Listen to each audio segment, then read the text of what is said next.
Alright, so I told you wouldn't believe where we're going today. To be honest, I'm so tired of making a video of this exact experience because I've made like 8 of them already. So we're just gonna do this. You ready for this? Ready? Yeah. 3, 2, oh. Okay. No, don't worry. She's asleep right now. It's actually the next morning. And we're in Connecticut. Let me explain. So we are going to a special event that we had to come home for here in Connecticut. And I just didn't feel like making a video of driving back to Connecticut because you've seen that like 3 times already. So we're in Connecticut for the weekend. We couldn't miss this special event, and you'll see that in probably Monday's video. Today, it's Saturday, and that means it's time... Oh man, my hat. I think I left my hat at Sheets. Yeah, I told her to sit out here. Oh, okay. Oh, that's okay. Ready? That's better. Hat on. It's a little chilly. Need a flannel.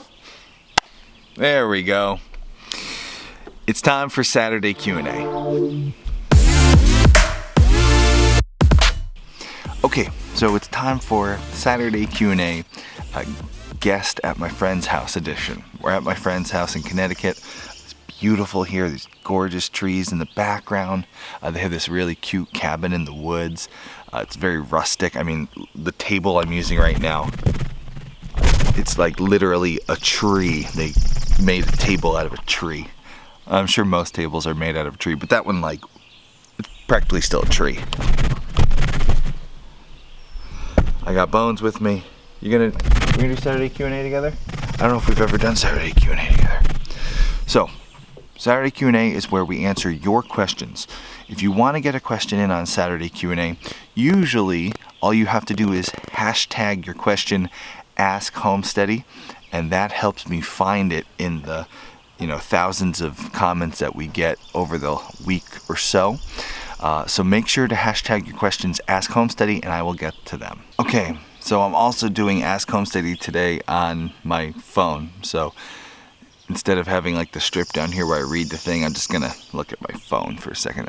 It's a little rude. Anyway, the first question of the day is from Lori. She wants to know, she loves Kay's boots. Is she willing to share where she got them?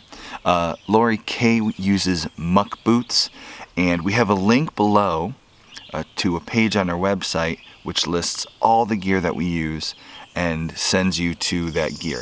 Now, it's not complete. I'm constantly adding things and improving it. It's one of the things I got to work on the website. But check that link out. You'll find the muck boots that we use.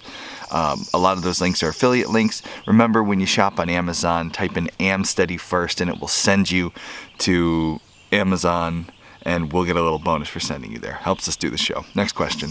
Daniel asks about AI with pigs, and would it make it cheaper to breed your own pigs?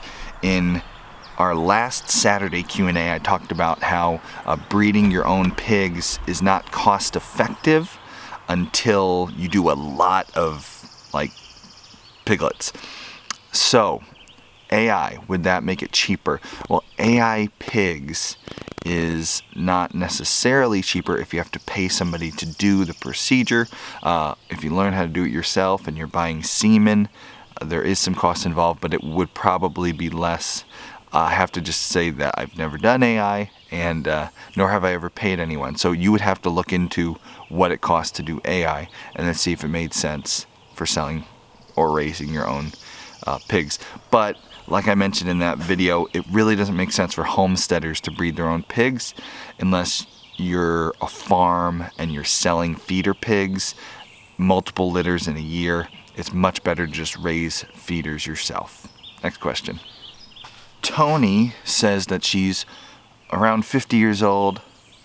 She, maybe he, Tony with an I, that's I think a girl, so, or a woman. She's almost 50. She's clearly a woman. Tony says that she is almost 50 and wants to know if she should start homesteading. Is it too late to start? And Tony, absolutely not. Not everything with homesteading is very hard labor. You can be really smart about certain things. Chickens, for example, doesn't have to be hard labor at all, except for maybe cleaning out coops. If you're held back physically by your age a little bit, do a deep litter method with chickens, and once a month hire a neighborhood kid come over and clean out the coop. Definitely, as someone mentioned in the comments, check out our friend channel, Hardiness Approach. Hardiness Approach is a couple, a older couple, but so young at heart, who is homesteading and sharing it all on YouTube. So Hardiness Approach channel is good inspiration for that.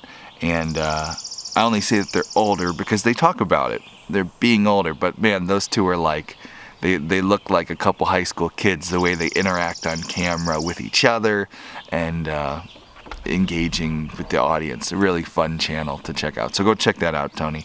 And also, start homesteading. Just maybe don't do things like pigs. Pigs probably wouldn't be a good idea. Or, heavy gardening where it's like you're working in the ground over an acre or so. But, raised beds, there's a lot of things you can do. And 50, that's not old. So, come on. You're almost 50, but 50 is like the new 30. And I'm 31, and this week I feel like I'm 50. Which is 30. Hot in the Shade Homestead says, is there another good time to get chicks other than in the spring? Everybody gets chicks in the spring. That's when they're at Tractor Supply, all that stuff. Yes. If you're raising meat birds, I don't like to own meat birds through the peak heat of the season because when they're getting really big, if it's really hot, you'll have some deaths if you don't work them perfectly. So just wait till like August and then get meat birds in August, because then by the time they're really big, it's like October and it's nice out. As far as egg layers go, again, you can get them in the summer, and by the time they're getting really big, they're fully feathered and it's wintertime. I wouldn't want to order chicks in like November, because then you're going to be fighting that temperature and that heat, and you're going to have to keep them inside a long time. So try to get chicks like in the spring or late summer. Those are my favorite times to do chicks. Goddess Meme wants to know, what is the main function of the new farm, and will we be taking over the chores? Great question, Goddess Meme. So right now, the new farm that we've just moved on to has been like at a hobby level on the one side of the property. Kay's parents have not run a farm business. They've been maintaining the property, and they've had livestock since Kay was young. The whole reason Kay liked farming and livestock and everything was because of her parents. They've had chickens and ducks, and they've had goats in the past, but it's never been like a business that they've been running off of the farm. So right now we're kind of moving in, managing the property, adding our animals to the mix, and as far as business goes, time will tell what is the right choice for that. I'm not moving in with any preconceived ideas. I have to get to know the area, the market, and the property before I start figuring out what we're going to do for a business off of it. Eddie wants to know if Lacey, our goat, has given birth before. No, she has not, so her first freshening will be right here on YouTube. Speaking of the goats, somebody asked, where are the goats? The goats are over at Kay's aunt's house right now. We moved them down early. I had a whole video shot on this, and then I just deleted it, and that was a bummer. But anyway, yeah, the goats are at Kay's aunt's, which is the next door property, which some of you have seen in the videos, and somebody else asked, and again, I'm working off my phone here, so it's harder to find these comments. Did they notice a big flock of sheep over the field? Yes, you did. There's a ton of sheep. There's a ton of goats. There's even horses. It's beautiful. And they're all on the other side of that field. And we're not getting the goats in till we kind of get settled, because goats, you just moved onto a new house. You just moved, you're unpacking your boxes. You don't want to add goats to that mix. Ever. Growing up on a farm in South Africa asks, how much space do chickens need in a chicken tractor? And for that, I'm going to point you over to my buddy John from the Growing Farms podcast and Farm Marketing Solutions. His pastured poultry packet, we'll have a link below for the pastured poultry packet, goes into that exact number. And because I'm on vacation right now, I don't have my pastured poultry pack in front of me. And so I don't know off the top of my head the exact number. But here's what I'm going to tell you. Ready? The amount of chickens you need in a chicken tractor depends on if you have just the chicken tractor for the birds all day versus if they're just using it as a coop at night, but they can walk around during the day. So the way we have chickens in a chicken tractor setup is all of our chickens are in the tractor at night, closed in, protected. But during the day, we open the door and they go out and they're in like poultry netting and they're still protected from predators, but they can walk around. So you can have more chickens in that setup. Because at night, what chickens in a chicken tractor do, the meat birds, is they all bunch up and pile on top of each other. So essentially, if you're going to let them free range during the day or just walk around a paddock during the day, as many meat birds as you can physically fit in that tractor is pretty much what you can fit. Because trust me, every morning you will come out and they will all be piled on top of each other. Even if they have a 6-foot tractor and you only have like 10 birds, they'll all be in a pile in the corner. And it won't matter like if they can be fully feathered, they're not too cold. It's not a sign that they're too cold if they're fully feathered. It's just that's how they like to sleep, all together in the corner. Now, if you don't let them free range and walk around during the day, you wouldn't want to cram them that full in the tractor because they wouldn't be able to walk around and scratch. So check out the Pasture Poultry Packet and maybe my buddy John over at Farm Marketing Solutions channel. Maybe he's got a video that answers that. Off the top of my head, I don't remember, and I'm on vacation, so I don't have my books. Sorry. Hey, pup. Siam Co. asks, I am currently researching ways for independent living. One of those aspects will be raising livestock. You keep pasture for cows for feed. Why not grow, harvest, and mill your own feed blend for pigs, chickens, goats, etc.? So, Siam Co. Why not? Because a homestead is not a feed mill. And unlike the homesteaders, we lost a dog, in the late 1800s and the livestock in the late 1800s that like went out west and lived off the land, were very different people and very different livestock with different needs. So why don't I raise and harvest and mill my own feed? Because that is a full-time farm production that requires tons of equipment that doesn't make sense for me. So let me explain. I like this question because I do get asked it from time to time, and I think it's from people who are newer to homesteading. Because if you've been homesteading for some time, you know how much work everything is. Raising crops is a ton of work. Raising livestock is a ton of work. And each of those things is its own ton of work. So raising pigs can take a lot of time and effort, and raising chickens can take a lot of time and effort, and that's a separate thing. Now, let's imagine what it takes to create your own feed. If you're making just like chicken grain, first you have to grow crops, row crops that is best to plant with a tractor over acres and acres. So you need to have a tractor. That's a crazy expensive piece of equipment. Could you do it by hand? If you don't have a job and you just want to like go planting seeds for the next 4 weeks. And then you have to tend to that giant crop and also have your livestock. So that's 2 different big jobs. Tending to that crop, things can go wrong. It's just like now you're a farmer. So you're a full-time farmer and you're not a very focused farmer. So you'll find that a lot of farmers focus in on just a couple enterprises. A lot of farmers will have like dairy cows. That's all they do. Because to make a living, you need to be at a certain scale, and to do like dairy cows at a certain scale, you need to have like 50 cows. And that's going to take you all day to do. You got to just do your cows.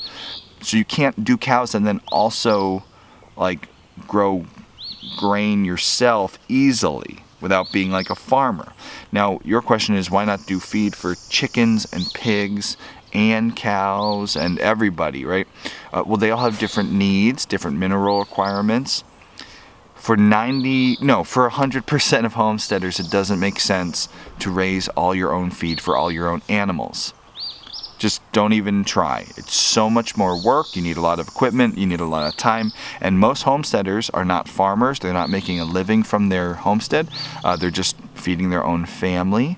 And so you don't have enough time in the day to do that, or equipment, or money. Now, some farmers will grow like silage. There are ways to do that.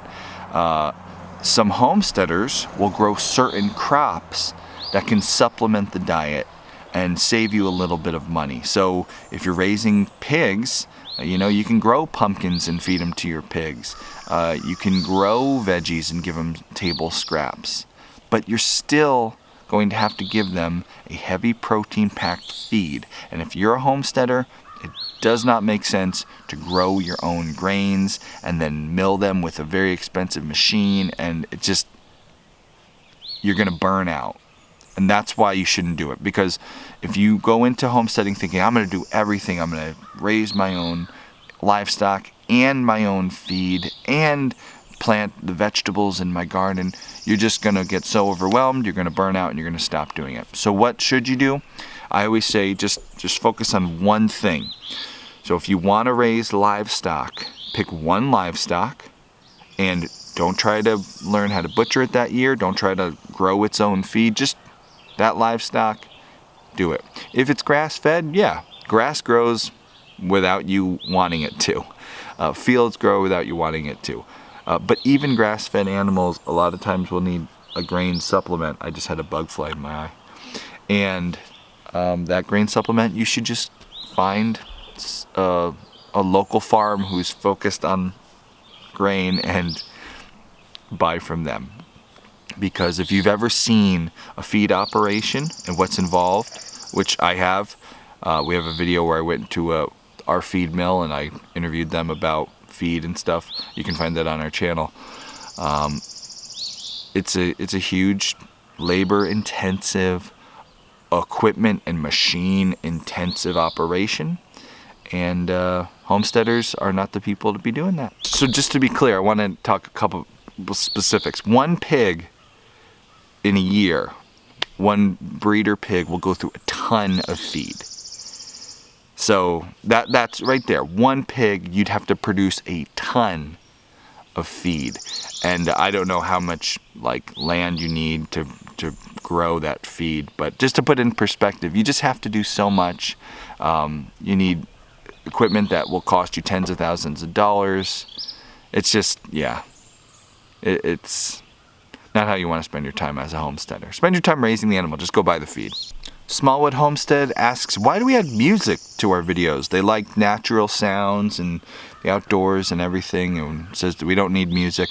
I like having music in the videos, Smallwood Homestead. It's my style, and that's how we've done this channel kind of from the beginning. I love music, and I like incorporating it in the videos. I try to do both, having the sounds of this. That's wonderful too. But I like both. Beverly asks a great question that I could talk a whole hour on. I could make a podcast on this. Why do we homestead?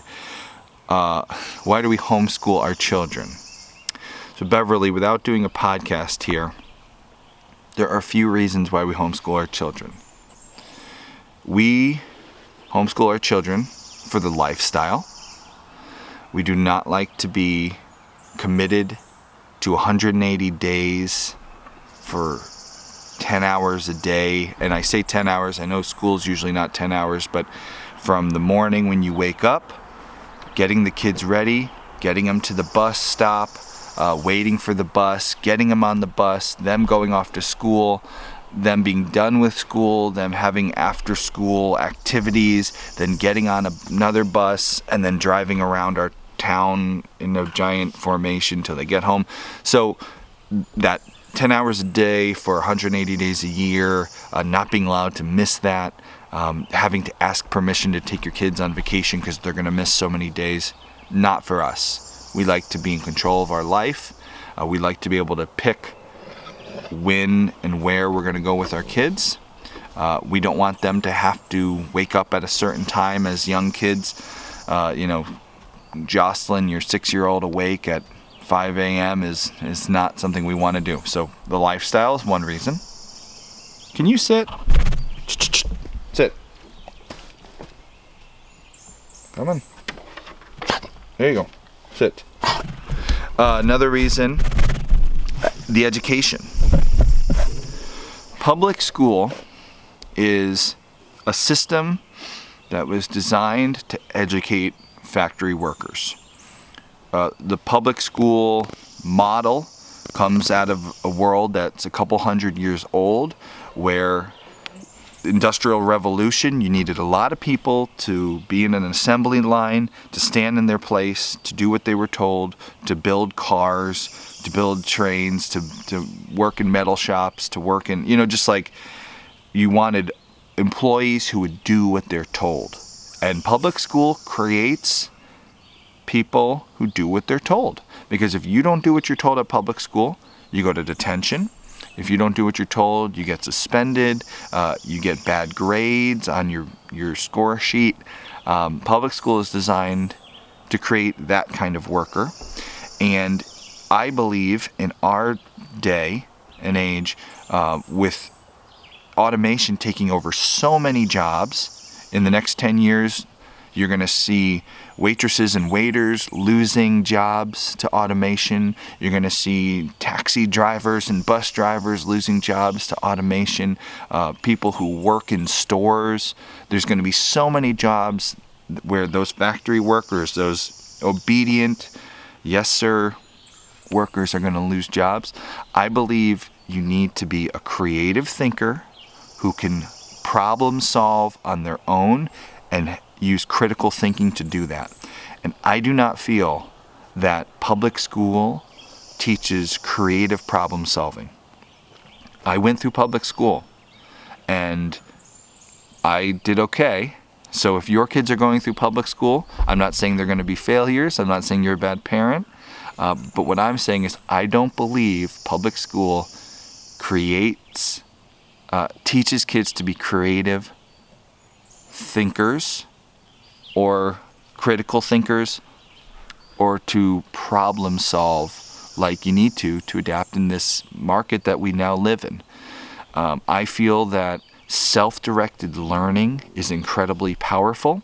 Finding something you're passionate about and then diving in deep, becoming a master of it, is the way to approach living in 2018 as a young adult.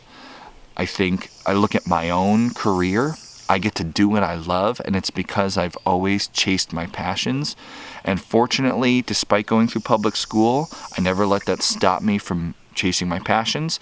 If I wanted to go on a trip and miss some days of school, I would do it. If I wanted to learn a skill, I would find a way to work it into a curriculum and find a teacher who would let me do it. But I was a very driven child. I made things happen. Right now I have a YouTube channel and I have 40,000 subscribers, and this is what I do. And in 6th grade, I had a show called The Ost Leno Show. And I was a big Jay Leno fan back in 6th grade. And every week, the teachers would let me put on a show. I had co-hosts, I had guests. Every Thursday was the Ost Leno Show, and I would take over for an hour and put on a show. And I had some wonderful teachers. Public school, the problem with public school is not the teachers. And if you're a teacher and you're watching this and you're a good teacher and you love your kids and you love teaching, I'm not blaming you. You're just stuck in a system that I don't believe in. And so I don't send my kids to public school. Now, I'm not saying you're bad if you do. I'm not saying it's a horrible decision, you're a bad parent. All I'm saying is we want the lifestyle of homeschool, and we do not want the education for our children that they're doing in public school. We think we can do a much better job on our farm teaching our kids to be creative, critical thinkers who can problem solve, who are confident and ready to take on the challenges of the world in 2018 and 2028 when they're adults. When they're like 18, they're not really adults. Sorry, 18-year-olds. That is the big 2 reasons why we homeschool. And if like I said, I could do an hour-long podcast. I could talk about a bunch more reasons, but that's pretty much why. And one more time I'm going to say it so I don't hear complaints in the comments. You're not a bad parent if you're sending your kids to public school. I don't think public school, I went to public school and I'm okay. So, but that's why we homeschool. Nick asked, what are the benefits that Homesteady pioneers get? I don't talk about that a lot on the channel because I don't want to just market my own thing. But Nick, it's a good question, so let me answer that. Homesteady pioneers get access to bonus podcasts. There's about 20 episodes of the podcast that you can't get on iTunes. So that's like, hours and hours more of something to listen to while you're driving. They're more in-depth interviews with, usually it's guests that have been on the show, but we dive in really deep into something that less people would find interesting, but really hardcore homesteaders would love. So if you're a hardcore homesteader, you get bonus content. You get master classes. We have like 5 or 6 great master classes, raising your own chickens, raising your own feeder pigs. We have a food preservation class that's taught by a culinary instructor, a master class on using electric netting, just a lot of different good master classes, which are videos. So you have podcasts, you have videos. You also have discounts to Homestead vendors. So, for example, John from Growing Farms, he has different books. You get 10% off his books. We have coupons for power plucker, chicken butchering equipment, 10% off that. So different vendors, I can't think of all of them off the top of my head, but we have like 5 or 6 different Homestead vendors who you can get discounts from everything from seeds to chicken butchering equipment and stuff like that. The pioneers have a pioneers only forum where different pioneers can talk to each other in a troll-free environment, giving people advice and tips and getting questions answered. And I go in the forum too every week and answer questions. So there's the forum. And I think ultimately the best benefit of the Pioneer program is it helps me do this show. Without it, I could not do this show. We don't make enough money here on YouTube to actually feed my kids. But because the Pioneer is $5 a month, I can do this full time. And I'm so grateful to you Homesteady pioneers. If you love this show, if you are still watching this 25-minute video, I think you love the show. Consider becoming a pioneer. It's $5 a month. It is the only reason I can do this. And if you want to become a pioneer, there's a link in the description where you can become one. It's $5 a month, and you can prepay for the year $50 and save $10 doing it that way. And it really has made the difference with us being able to do this show. So if you want there to always be Homesteady, if you hate those days where there's not a video from us, become a pioneer and you'll be ensuring that there's always a video from us. Candace wanted to know, did Kendra cut her hair? And somebody else asked if Kay got a perm. No, Kay did not get a perm. And yes, she did cut her hair. So Kendra has naturally very curly hair. One of the things I liked so much about her when I met her. And she recently got a haircut where she got bangs now. So it does look different. People are trying to figure out what's different. She's got bangs now, so it's a little different. But no, she didn't get a perm. Okay, next question. Patricia asked, do we always fish for sport? She watched our video where we went fishing, and she wanted to know, she saw us throwing back all the fish. Do we ever keep them and eat them? And yes, Patricia, we definitely do, but not bass. I do not like eating bass. I have tried many different ways. It always tastes incredibly fishy to me. But I do love catching bass because they fight like crazy and they're easy to catch at certain times of the year. So if I want to take my kids out and let them just have a blast fishing, we go fishing for bass. But then we throw them all back. Now, if I catch crappie or if I catch trout, they come home and we eat them all up. So good in butter. Kendra makes an awesome beer batter. It's a very simple recipe. 1 part beer, 1 part flour. You mix it together. You dip that fishy in that beer batter, and then you put them in that skillet. Oh man, so good. I cannot wait to go crappie fishing this year for that reason alone. The kids gobble up those fish sticks. Trust the golden fisherman. I got really excited thinking about Kendra's beer battered fish sticks, and I bet you did too. You know, it's like 6:20 in the morning. I haven't even had coffee. I'm just feeling it today. I'm on vacation. It's nice. Our friends are really nice too. These are good friends of ours, and they have a beautiful place. I'm just happy to nature's coffee. But I still could use a coffee. When they wake up, I'll get a coffee. Anne wants to know if I've ever milked goats, or if we've ever milked goats. And we have. We had about one season where we were milking goats, and we were not very active on YouTube, so there's not much footage of it. But we were milking goats, and it was, like most things with goats, incredibly frustrating and disappointing. Now, I'm hoping this second time around we've learned a lot about milk animals. The biggest problems we had were because we had crappy dairy animals who were poorly trained. And anytime you have cheap, crappy livestock that's poorly trained, you're going to be frustrated and disappointed. So that I can't blame on goats as much as I would like to. Excuse me, hiccup. Yeah, that's a product of getting crappy livestock and having poor trained livestock.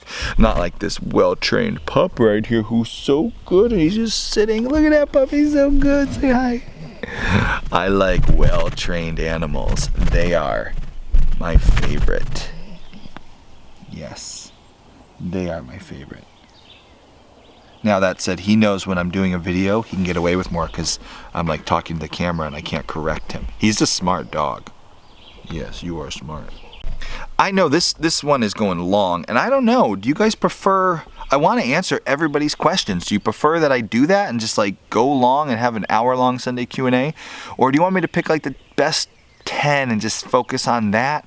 Let me know in the comments below, because this one's gonna go long, and I'm guessing if you're still around, you're one of the long people. I never know what to do because I hate not answering all the questions.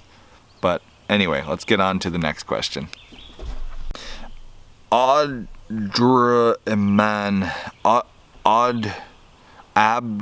sorry, I'm butchering your name. Abdurrahman. I hope I got that right. Wants to know if it's possible to breed your own chickens and then incubate the eggs and hatch them and sell them. And absolutely, we've done all those things at our homestead. We have let our chickens breed. It's pretty easy. Just set them loose and they'll do it. Breed, that is. Then harvest those eggs, put them in an incubator. We've done that. Or you can let a broody hen hatch them out, which is easier, and then post them on Craigslist. And the key is, if you want good money for them, keep purebred chickens. The same kind of rooster with the same kind of hens. Get some of them fancy looking ones, some cool looking chickens, and you can make more money with chickens that way than selling eggs generally. So good little thing for homesteaders to know. If you have very pretty looking chickens, you'll get good money for them on Craigslist generally. And yeah, that's a good little niche to work. Jason saw antlers in the front of the barn as we were cleaning. He said, how's the hunting going to be at the new farm? What kind of bucks am I going to be targeting? Is it young bucks, old bucks? Jason, I am an old buck hunter. Now, first off, I'm a meat hunter. I like hunting to fill the freezer. But I don't like to shoot young bucks. I like to let the bucks, I usually will pass young bucks and let them get older. In Pennsylvania, there's an antler restriction, so first year bucks generally are being passed anyway. And I like to let bucks get to 3.5 or older. I don't like shooting younger bucks, and the reason why is because a big buck is just majestic and amazing to see on a property. It's fun to watch on a game camera, and you don't get to see those if you shoot them when they're young. So that's my personal thing. I like to let them grow bigger, and I have more fun hunting older big bucks. But like I said, first and foremost, I am a meat hunter. And I love, the best meat you can get is from a doe. So when I'm filling that freezer, I'm hunting does. But if a big buck walks by, yeah, I'll hunt a big buck all day long. And I enjoy it. I love hunting. It's like one of my favorite parts of homesteading. And more homesteaders should hunt. Robert wants to know, did the buyer of our farm watch our YouTube channel? I don't think so. I don't think they were a viewer. I think one day they will wind up being a viewer because they will like Google how to raise pigs, and one of our videos will pop up and they'll be like, whoa, this is our homestead. And that'll be a cool moment. I imagine that's going to happen. So I hope it does. It's cool. They're very cool. The buyers were cool people, and we were very happy they took over it. And it's weird because here we are back in Connecticut, and we don't own that farm anymore. We got to stay at our friend's house. Muggsy wants to know how many animals we own. Muggsy, we own 2 cows. We own 2 goats. That's 4 larger livestock. We have about 20 chickens with a couple ducks in there, and a really good dog over here, some cats. So right at the moment, we're taking care of about 30 animals, and if we get pigs in that mix, that could go up a little bit higher. So that's about what we're at now. But that fluctuates season by season, year to year, a lot. Timmy wanted to know about the chair in our apartment, the black leather swivel chair. Looked comfortable, wanted to know what it was. It's a stressless chair, they're called. Google it, stressless. It is a very comfortable chair. I like it. A lot of you have asked about our moving video, why we didn't use that big lift, the JLG, to move stuff into the apartment, why we didn't create a hoist to lift stuff up into the apartment. A lot of good ideas for making moving easier. Here's why. Because the JLG, yes, it is owned by my father-in-law's business. We have access to it. We could have used it. However, there is now a fire escape in the garage door, which is removable, but not without like a lot of drilling. And the space now is a window, not a full garage door. So lifting that up and getting stuff through is still possible, but not as easy. It's also a lot of work to get that JLG there, to lift it up and get it there. Like, it's a hard spot to work, and with me and my wife and the kids, it just was a little too much. Why don't we do a lifting hoist? Well, I'm actually liking being in that apartment for the exercise. I'm still a young man, and I'm trying to stay healthy. I like to eat donuts, and so if I can get a little extra exercise in, carrying boxes and things up and down, it's something I'm actually looking forward to. So no, I'm not going to create a hoist for groceries. It would be smart, but I want to stay trim and not stop eating donuts, so I choose to try to lead a slightly more active physical life so that I can enjoy my donuts. It's all about enjoying donuts. Life. Superfan Brian wanted to know, what is the Homesteady farm? Oh, I just said it. What is the Pennsylvania farm's name? It's going to be Homesteady Farm. I got to get a new sign, create a new LLC. That'll be fun once I'm done unpacking boxes. Next question. Speaking of the Homesteady farm, Laura wanted to know, is the humidity different, temperature different?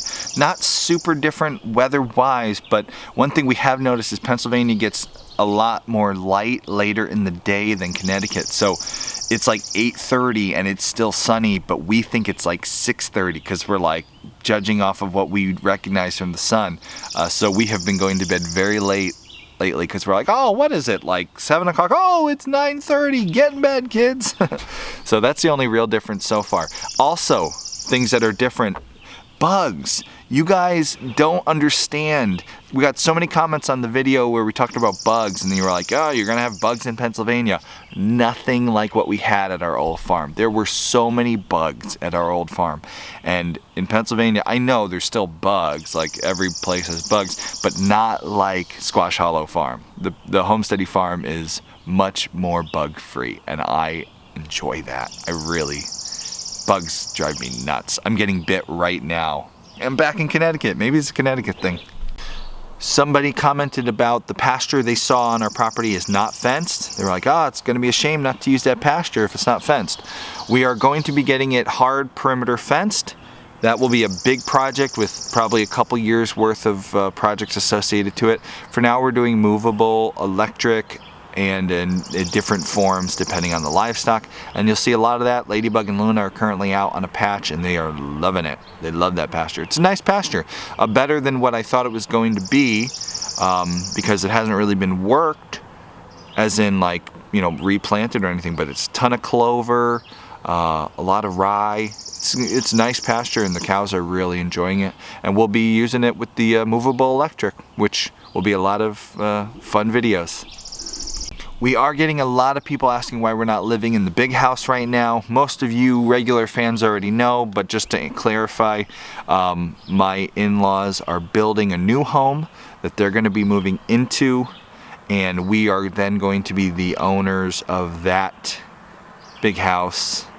But right now we're living in this apartment space that we've put in. We put that, we're not paying rent. We put that apartment in, we paid for it. It's not something that anyone's paying rent on, and that apartment will be converted into a studio / guest space, and we designed it for studio and guest space, so it's not like we put a bunch of money into something that we're only going to use for 6 months and then walk away from. It's going to be heavily used by me as a studio with Homesteady, with client work, and every time we have friends visiting, like we are right now in Connecticut at our friend's house, they'll come and visit us, and they'll have a nice place to stay. A few different people said that we should have it in the agreement with the house sale that we get to take some of the cuttings from trees or plants we should take with us.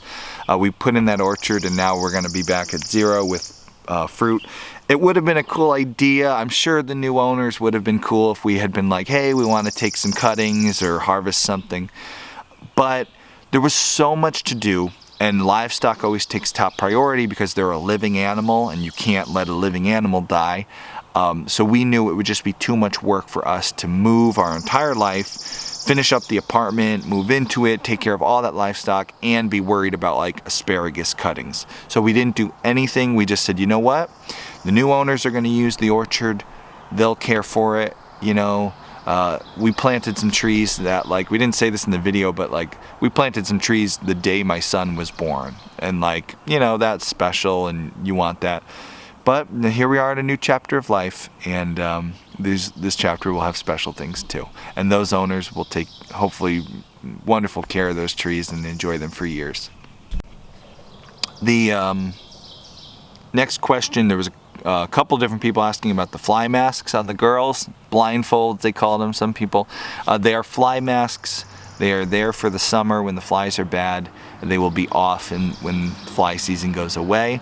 But for now, they're there. The cows can see through them. They're not blindfolds, but they're there to protect the cow's eyes from flies, which Ladybug got pink eye in one eye and is now blind in that eye. That was before we owned her. So flies can carry pink eye and give it to cows. So that's why they have fly masks on. Some people make fun of us for using them, you know, maybe old timers who've never seen them. A lot of people call me a city slicker, what's the word, hipster farmer, whatever, it's fine. We just don't want our cows to have pink eye. Adam wanted to know if we have a tractor. We do now have a tractor. With the property, transfer of the property, will be the owners of a tractor because that property needed a tractor, and part of the agreement, if we were going to take over the farm, was that we now get the tractor too, because otherwise we would have had to go buy a tractor. So part of the whole swap, tractor. And you'll see that in upcoming videos. It's getting worked on right now. And now the last question for Sunday Q&A. Vacation edition, beautiful, relaxing porch, my friend's porch. The barn that you see us cleaning in yesterday's video, did my father-in-law, did their Kay's family build that barn? What's the story behind that barn? We will do a better like barn feature. You'll see that barn beautiful. We'll share the story. But just to answer your question, yes, Kay's dad built the house and the barn. That's the family farm for decades, and he built that barn, and it is a very well built barn. It's beautiful, it's functional, and you'll get to see a lot more of it as you continue watching our channel and following us on this journey, having moved. Thank you for watching today, our Sunday Q&A, this like hour-long edition. I don't know how long this is going to end up being. Let me know in the comments below. Do you like shorter Sunday Q&As with the best 10 questions, or do you like these long ones with all the questions? I think I got to all of them this week, caught up from our last Q&A. If you like what we do here on Homesteady, I already mentioned it once. Please consider becoming a pioneer. You can click on that or whatever pops up or in the link below. That $5 a month makes a huge difference on our end in being able to do this channel. If you want there to always be a Homesteady and it never to go away, that's the best way to ensure that. And another way you can do that is before you do your shopping on Amazon, type in amsteady.com first, and it will forward you to Amazon, but we get a bonus for sending you there. And it really does make an incredible difference with us being able to do this show. So one last look at this beautiful property. Our friends are so nice to put us up here, and now it's about time people should be waking up. I could really use a cup of coffee. That whole natural coffee thing is wearing off, and now I just want some real coffee and to enjoy a nice day. And we have a very special day planned, and you'll see in like Monday's video what's going on today. Really exciting day, and you'll find out why we're back in Connecticut already, because that was like we were gone for like 2 weeks. Come crawling back to CT, bugs and all. Okay, hit subscribe. We'll see you in Monday's video. Say bye, pup. Oh, you're such a good pup.